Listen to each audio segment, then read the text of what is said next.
진짜 내면의 그 보물을 발견하고 행복과 영생을 얻을 수 있는 내면 연금술의 원리에 대해서 자세히 소개해드리고, 연금술을 이룰 수 있는 방법에 대해서도 핵심적인 방법을 안내해드리겠습니다. 내면 연금술의 목표는 뭔가 하면은 내면의 유토피아를 달성하는 겁니다. 행복이나 유토피아, 우리가 귀중하게 생각하는 것은 내면의 입이 다 있습니다. 내면의 이런 보물을 발견하고 캐내는 그런 공부가 필요하죠. 그래서 엽기에도 이제 이런 표현이 있어요. 그가 나를 단련하신 후에는 내가 숨금같이 되어 나오리다. 외부에 금을 만드는 것보다는 내 자신이 금이 돼야 되는 것을 강조하고 있죠. 그죠? 인간은 소우주입니다. 그러니까 우주의 원리를 인간이 그대로 구현하고 있고, 우주의 구성 요소를 인간이 그대로 다 가지고 있어요. 우주의 축소판이라고 생각하시면 돼. 우리가 말로만 이해하지 마시고 이걸 깊게 이해하실 필요가 있습니다. 진짜 내 안에 우주의 모든 것이 있고 내가 우주라는 것을 깨달을 필요가 있어요.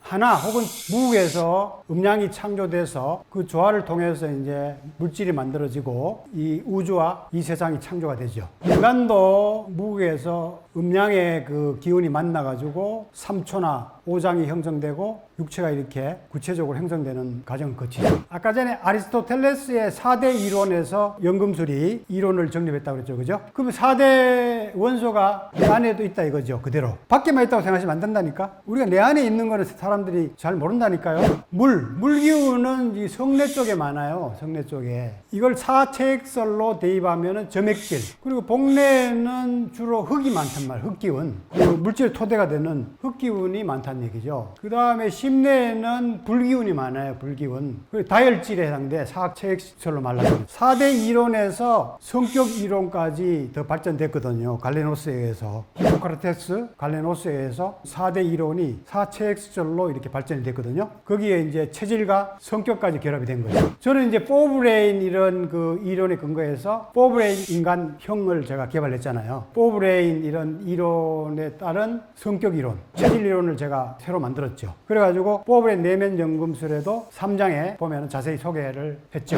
그럼 바람에 해당되는 건 뭐냐? 이 두뇌에 해당된단 말이에요. 두뇌. 바람은 이제 이 지력을 상징하는 거거든. 지력. 체액설로 보자면 우울질에 해당되죠. 이 성향이 많은 사람들은 우울질에 해당되죠. 그러면은 이게 우리가 물에서 나와서, 원래 생명이 물에서 시작됐잖아요. 바다. 그래서 무트로 나와서 공간을 활동하고 하늘 쪽으로 이렇게 더 확장되죠. 그 순서대로 맞죠? 그죠? 그 지수화풍 4대가 물질로만 있는 게 아니고 내 몸속에도 지수화풍이 그대로 다 있다는 것을 아셔야 돼요. 그래서 저는 포브레인 인간형으로 새로 이제 체계화 시켰죠. 그러니까 일종의 저도 4개의 그 원소 이론을 따른다고 보면 되죠. 크게는 2개죠. 크게는 음양이죠. 결국은 4가지 원소가 있지만 두뇌와 심뇌는 양에 해당되고, 그죠? 복뇌와 성뇌는 음에 해당되는 성지죠. 그죠?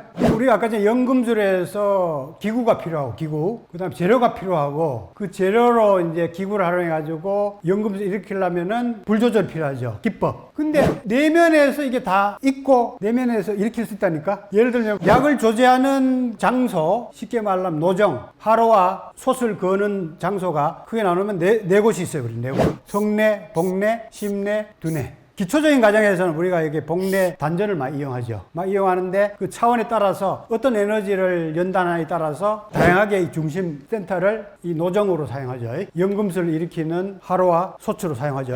재료는 뭐냐? 재료는 한 4가지로 했다는 이거야. 4가지. 4가지가 가장 합리적이잖아요. 우리 모든 인간의 삶, 행태가 이 4가지 안에 다 포함되잖아요. 성적인 거, 가장 근원적인 에너지. 그 다음 육체적인 모습, 활동. 그 다음에 이게 감정적인 거, 에너지. 그 다음에 두뇌로 가면 정신활동, 인간의 뭐 가치관, 목표, 뭐 이런 거 다 해당되잖아요. 그죠? 이런 성에너지, 육체에너지, 감정에너지, 정신에너지 안에 표현되는 모든 인간의 삶과 양식이 다 통합이 됩니다. 그죠? 빠짐없이. 그죠? 이게 재료야, 재료. 그래서 내가 재료를 4가지로 구분한 거지. 이거를 더 압축하면 2가지로 우리가 구분할 수가 있지. 음양. 결국 음양이야. 여기에는 양에너지에 해당되고 여기는 음에너지에 해당되죠. 그래서 이걸 이제 연홍, 납과 수운의 작용이다. 옛날 외부 연금술 하는 사람들은 그렇게 불렀어요. 용호, 용과 호랑이의 조화, 용호 비결 이런 거 들어봤죠. 그죠? 이 음양을 전부 상징하는 용어들이에요.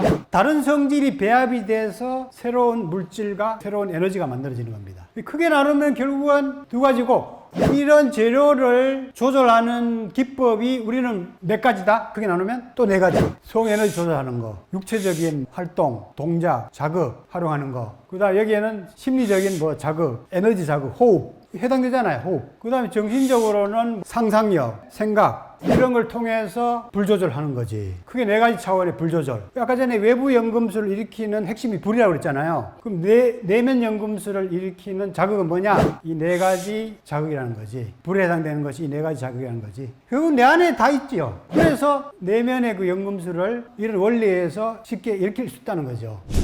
당신을 에너지 오르가즘 탕양으로 초대합니다. 개발 원리는 뭐냐? 그러면 아까 전에 우리가 연금술 과정을 제가 설명했죠. 그게 내면에서 그대로 똑같이 일어나죠. 첫째, 흑화. 분해가 돼야 된다고 그랬죠. 분해. 자기 죽음이 있어야 된다고 그랬죠. 분해와 자기 죽음이 일어나야 되는데 이런 것들을 이제 신화나 종교에서는 희생양, 대속 개념을 가져옵니다. 어떤 죄를 사하기 위해서 양을 잡아가지고 피를 바친다 이거야, 재단에. 이게 대속의 개념이에요. 또 신화에 보면은 용을 죽이고 뱀을 죽인 후에 뭐 막 창조되고 그런 걸 설명 많이 하거든요. 이 용이나 뱀이 일 때는 자기 속에 있는 뭐 불합리한 거, 제약 이런 걸 상징하는 거죠. 그럼 불순물을 죽여야 새로운 창조가 일어나는 거죠. 그래서 한 물질을 창조하기 위해서는 다른 물질을 파괴해야만 한다. 알베르투스 마그누스라는 서양의 그 유명한 연금술사가 얘기한 겁니다. 희생양 대속. 옛날에 제물을 바쳤단 말이야. 사실 기독교에도 이거를 지금 활용하고 있죠. 그죠? 예수님이 우리 죄를 대신 짊어졌다. 이렇게 믿는 겁니다. 결국 이 논리와 상통하다는 얘기죠. 내 죄를 대속했기 때문에 내가 예수님을 믿으면 구원이 된다는 그런 논리죠. 그런데 우리는 뭔가 하면은 이런 자기 분해와 죽음이 일어나는 원리가 뭔가 하면은 뽑으니 자극에 의해서 일어난다는 거예요. 지금 내가 얘기하는 거를 잘 이용하시면은 연금술을 아주 그 효율적으로 쉽게 일으킬 수가 있습니다. 네 가지 적절하게 자극을 하면은 통하고 순환이 되겠죠. 통하고 순환이 잘 될수록 개발이 되겠죠. 개발이 되고 충족이 되겠죠. 그죠? 그래서 네 개의 적절한 자극을 통해서 자기 알을 깨는 그런 산제사를 지니는 것이 첫 번째 과정이다 하는 거죠. 나를 깨고 변화시키는 촉매. 과학적으로 얘기하자면 촉매죠. 촉매. 촉매를 통해서 어떤 물질이 변화가 일어나잖아요. 우리 몸으로 말하자면 효소. 효소 작용에 의해서 음식물이 분해돼서 영양분으로 이렇게 합성되죠. 그럼 나를 변화시키는 촉매가 뭐야? 자극이 뭐야? 네 가지 자극. 그러면은 뭡니까? 외단에서 사용하는 불, 그리고 외단에서 만들고자 하는 현자의 돌, 알라딘 램프. 이것만 있으면 시통방통하게 막 창조해낸다고 믿는 거거든요. 이거를 만들었다고 성공했다는 전설이 있어. 전설. 파라켈수스. 서양에서는 또 생제르멘 백작이라고 있어. 프랑스 사람인데 그런 사람들 이런 물질을 만들어가지고 몇천 년씩 살고 막 시대에 나타나가지고 좋은 얘기 해주고 막 이런 전설이 있어요. 우리나라도 그런 전설 있잖아요. 신라시대에 김가기가 채채원하고 이제 당나라에 유학을 했거든요. 유학을 해서 김가기는 당나라에 남아가지고 신선이 돼서 등천했다는 그런 내용이 중국 책에 쓰여 있어요. 그 등천한 장면까지 막 기술을 해놨어. 채채원은 그냥 돌아갔고 동양 쪽에서도 뭐 이렇게 등천을 하거나 신선이 됐다고 하는 전설은 많아요. 안 보니까 뭐 하기는 안 되는데 하여튼 전설은 많은데 쉽지 않고 진짜 그런 물질 만들어서 누구나 변화를 일으켰는지 그런 것들은 한번 의심해 볼 필요가 있어요. 현대에도 이 현자의 돌을 만들었다는 연금술사 있어요. 프랑스 사람인데 책도 썼는데 책 내용은 좋아요. 그 사람이. 자기가 이 현자의 돌을 만들었다는 거예요. 그 만들었으면은 많은 사람 줘가지고 불사신을 만들어야 되는데 왜 안 만들고 있냐 얘기야. 근데 이제 자기가 이렇게 써놓은 게 있어요. 준비 안 된 사람 먹으면 오히려 해를 당해서 죽는다는 거야. 그럼 뭐야? 그게 불사약이야 뭐야? 결국 내가 변화해야 된다는 얘기잖아. 내가 변화되지 않은 상태에서 그거 먹어봤자 해만 나오고 효과가 없다는 얘기잖아요. 그럼 그게 뭐 진짜 현자의 돌인가 그게? 현자의 돌은 뽑으려는 자극이죠. 뽑으려는 자극을 통해서 우리가 변화를 일으킬 수 있잖아요. 생각보다 쉬운데 있었죠. 자기가 가지고 있고 가까이 있는데 가까이 있어서 못 보고 모르는 거죠. 뽑으려는 자극은 우리가 초초로 자극을 당하고 있고 그리고 자기가 주체적으로 뽑으려는 자극을 필요한 자극을 할 수도 있고 그죠? 적절하게 이용을 하거나 외부적인 그런 뽑으려는 자극을 적절하게 응대하면은 어떻게 응대하냐에 따라서 연금술이 일어나느냐 더 타락하느냐 이런 결정이 일어나는 거예요. 일단은 현자의 돌 알라딘 램프를 확실히 얻었죠. 그러면 어떻게 되느냐 적절하게 이제 우리가 자극을 일으켜야 되는데 그리고 적절하게 자극을 우리가 응대를 해야 되잖아요. 그 자극을 어떻게 우리가 변화시키냐에 따라서 더 상승되는 변화가 일어날 수도 있고 더 퇴보되는 변화가 일어날 수 있는 거 아니에요. 크게 나누면 이제 음량의 자극이에요. 그래서 모든 연금술에서는 이런 음량을 나타내는 상징 도형이 항상 나옵니다. 연금술 저작에서는. 그래서 이 자극들을 적절하게 결합을 해야 돼요.